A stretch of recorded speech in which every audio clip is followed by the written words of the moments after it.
नाज़रीन, सुहेल वड़ाइच साहब ने एक कॉलम भी लिख दिया और इमरान खान साहब से कहा जी आप माफ़ी मांग लें। जो उन्होंने कहा था ये देखें आप। यानी मुझे हैरत होती है कि ये जर्नलिस्ट हैं, ये कैसी बातें कर रहे हैं।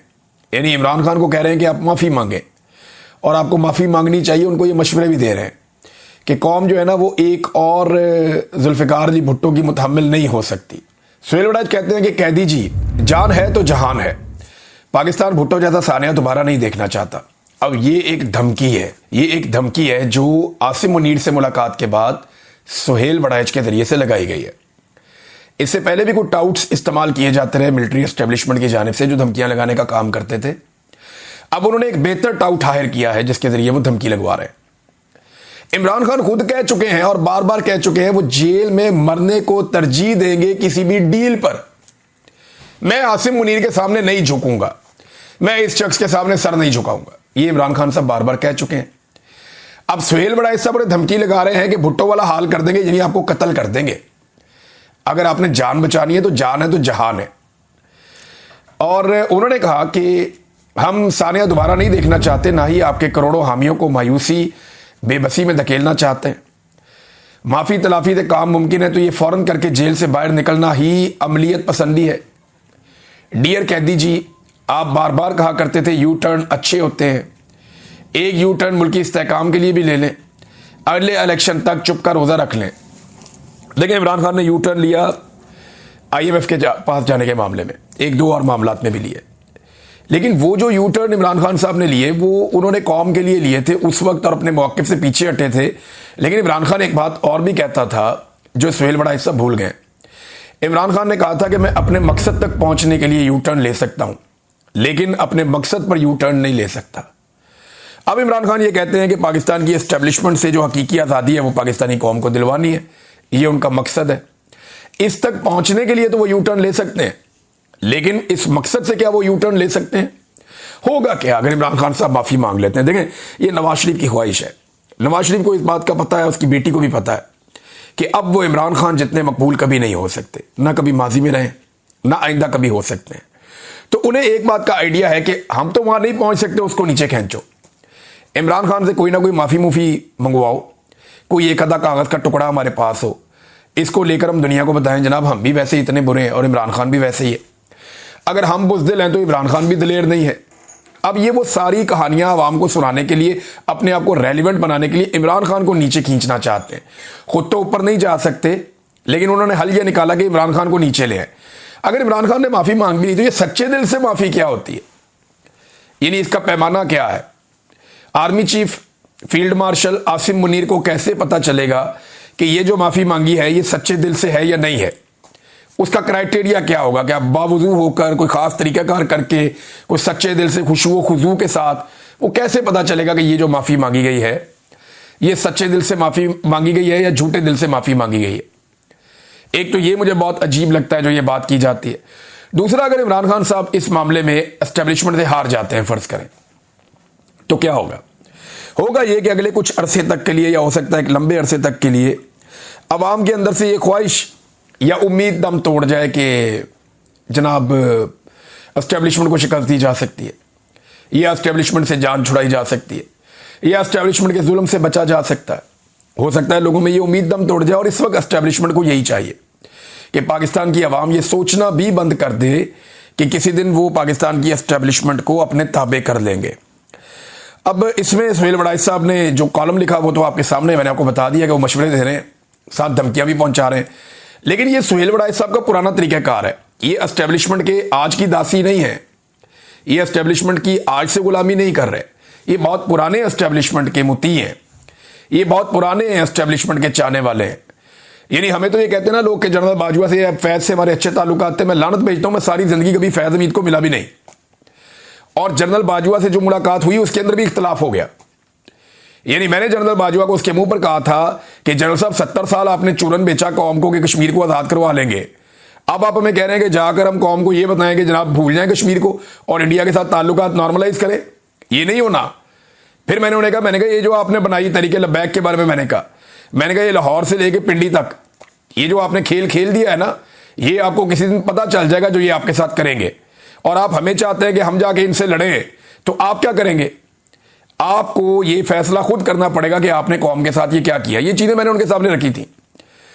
तो मेरी तो जनरल बाजवा से जो मुलाकात हुई, एक दो मुलाकातें, वो भी इसी तरह की थी, कोई अच्छी मुलाकातें नहीं थी, बदमजा वाली थी। जनरल फैज से मैं सारी जिंदगी मिला ही नहीं।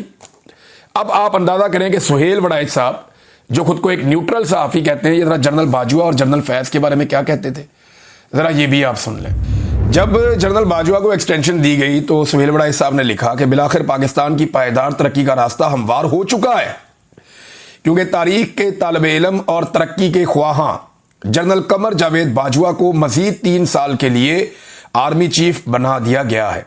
इस फैसले पर वजीर आजम इमरान खान अमरीका, यूरोप और दुनिया भर के ममालिक से मुबारकबाद के मुस्तहिक हैं, क्योंकि अब पाकिस्तान अमन और तरक्की की राह पर ही चलेगा। अंदाजा करें, यही सुहेल वड़ाइच हैं जो जनरल बाजवा की शान में भी कसीदे पढ़ा करते थे और उनके बारे में और क्या कुछ कहा करते थे। यानी इन्होंने, जरा ये जुमले आप सुने, आपकी जो है ना, आपका ईमान ताजा हो जाएगा।